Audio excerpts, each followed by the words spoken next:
All right, just a brief presentation to just talk more broadly about what we mean by religion. It's yeah, I think when you stop to think about it, it is something kind of notoriously difficult to define. I think for a lot of us, we hear the word religion, and we think, oh yeah, we know what that is. But it's I think it's more often one of those things that you know it when you see it, but when you press to kind of really define the kind of the parameters of what makes something a religion and what something makes something not a religion, it's difficult to do. So I thought it would be worth just taking a few minutes to kind of lay out some, I think, kind of broad ideas about the things that religion what entails, what kind of what falls under that banner, and to try to come up with some things that most, if not all, of the religions we'll be looking at this semester have in common. We'll see. It's not as easy as all that. But I think this slide that we'll go through here will help us with some kind of some ground rules, some basic definitions as we head into the semester. So one of the things that is still puzzling about religion is the word itself. Where does it come from?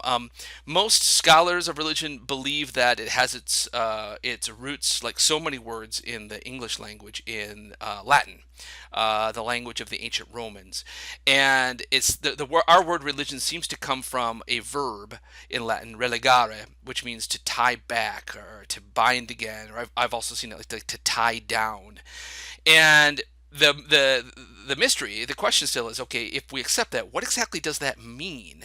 It sounds, at a glance, at a word, it seems, like limiting, restrictive, suffocating, which may indeed be, some people's experience with religion. But most people, I think, the best explanation I've had is that it's so ligar. You can see like our word ligament in there, and then re, like to again, to tie back again, to bind again. This idea that religion is something that grounds you. It kind of secures you to a foundation, to a place of security. So it's, I think that our word religion from religare has its origins definitely in a positive sense. This is something that is positive for humanity, although I could be wrong about that.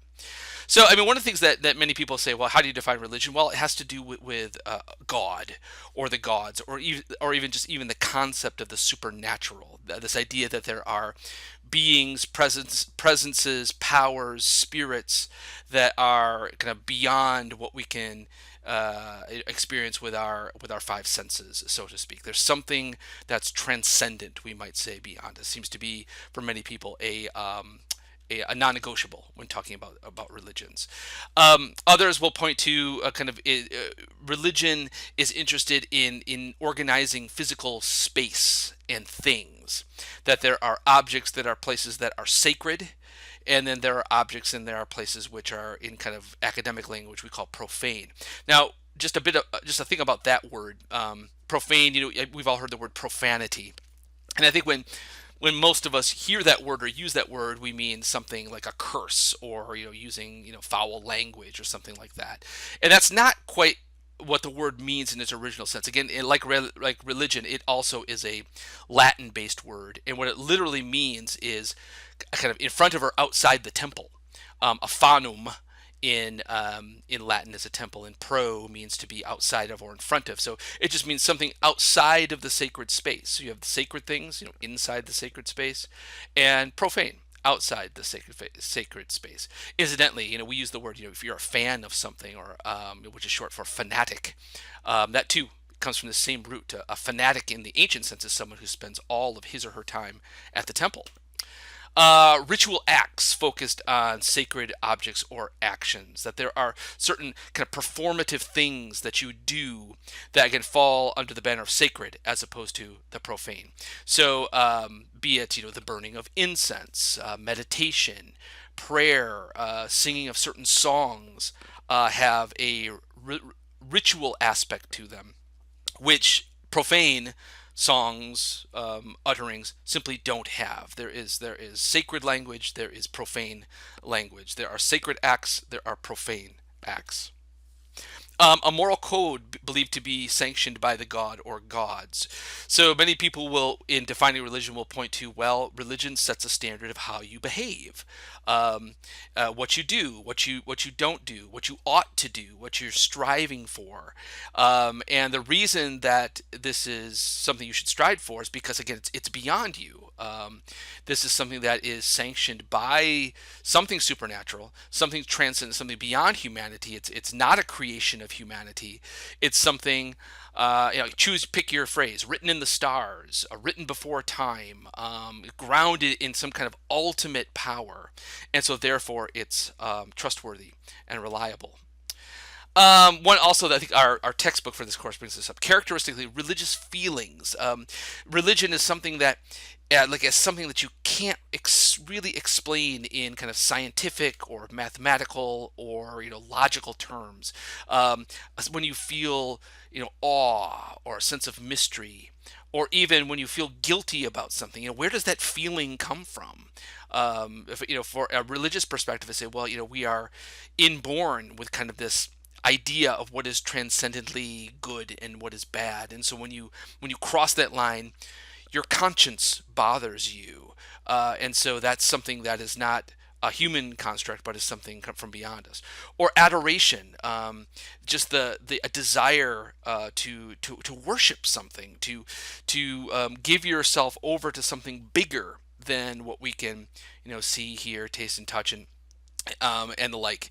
That too is kind of indicative of something mysterious that's beyond us. Or so any type of these feelings which tend to be aroused in the presence of sacred objects, perhaps, or during a ritual, during prayer, meditation, singing, which are all deeply connected with the idea of the supernatural, and God or gods. Prayer and other forms of communication with gods. This is a lot. You'll see this kind of aspect in most, if not all, the religions we're looking at. Whether prayer is kind of a direct communication with the god, or a meditation which taps into something more kind of mysterious or spiritual, as a way of kind of gaining access to the transcendent. That too is we can even file that under the ritual acts here as a more specific type of ritual act. A belief in ultimate or transcendent meaning to existence, right? For many people, I think if you ask them if they are religious, or a practicing believer in some tradition, one of the things we'll point to, what do you get out of it? Why are you do you believe this? And this idea that religion can provide a meaning of life. The idea that if there is no God, if there are no gods, if there is no transcendent truth or moral code beyond us, then what's the point? Aren't we all just kind of living a random, meaningless existence? And any type of meaning we try to impose upon our lives is ultimately meaningless because it's just simply a human construction. And so religion can provide a kind of ultimate or transcendent meaning to one's existence. Um, and then this one too will come up fairly early in our course. A notion that life makes a kind of spiritual sense either in linear or cyclical terms. One of the major differences, as we'll see, between uh, the Eastern religions, which would be Hinduism, Buddhism, Jainism, Taoism, Shinto, and the like, and the more kind of strictly monotheistic religions like Judaism, Christianity, and Islam, is that Eastern religions tend to kind of view history and time as a cycle. You always find yourself somewhere on the circle. This kind of, so history goes through phases, but we're always kind of repeating ourselves. It's not, there's no beginning, there's no end. It's just where you are in the circle. Whereas monotheistic religions, particularly Christianity and Islam, say no, no. There is a distinct beginning, a creation in the hands of the deity, and there will be a distinct end. When we get to the end of this course, we'll talk about some kind of apocalyptic, kind of end of the world types of ideas, which in modern religions you tend not to find those kind of concepts in Eastern religions because there is no end. You're on the circle, whereas Christianity and Islam have a long tradition of this idea of the end of time, where God will return, will renew, will destroy, rebuild, return, to kind of bring kind of human history to a close. But all of it, whether it's cyclical or linear, this idea that the movements of history, the notion of any notion of human time, however you think about it, is in the hands of something bigger of yourself. It's there's a spiritual meaning to the passage of time, and ultimately is out of human hands and is in the hands of something much bigger than ourselves. All right. Well, I mean, we could go on. Like, if we were in an in-person course, I would love to get your ideas and thoughts on this, and we could throw a bunch of things on the board.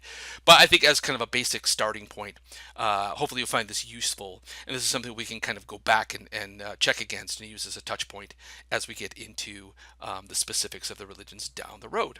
All right. Talk to you soon.